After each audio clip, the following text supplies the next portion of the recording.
नमस्ते दोस्तों, मैं पवन कुशवाहा डिजाइन डिपार्टमेंट से। मैंने एक इम्प्लीमेंट किया, आइए दिखाता हूँ। जब कभी भी मुझे किसी भी पार्ट का 2D ड्राफ्टिंग करनी होती थी, उसके लिए किसी पार्ट का 2D ड्राइंग बनानी होती थी, उसके लिए मैंने टेम्पलेट बना रखे थे।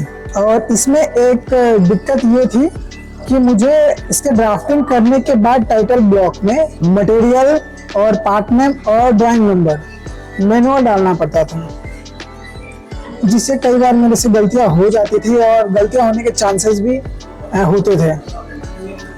फिर मैंने सोचा कि ये जो डेट जनरेट होता है ऑटोमेटिक, जब भी हम 2D ड्राफ्टिंग करते हैं तो वो उस दिन को ये जनरेट करता है, मतलब करंट डे को।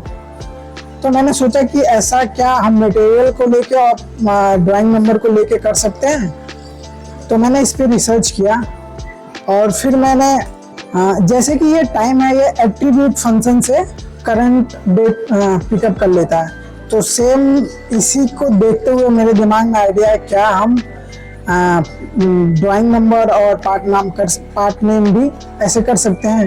फिर मैंने टेम्पलेट बनाया और एट्रीब्यूट फंक्शन से उसे कनेक्ट कर दिया। अब मैंने ऑटोमेट के नाम से मैंने टेम्पलेट बना दिया।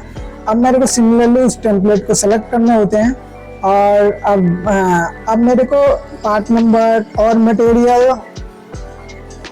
और ड्राइंग नंबर मैनुअल डालने की जरूरत नहीं पड़ती, जैसे कि आप देख सकते हैं।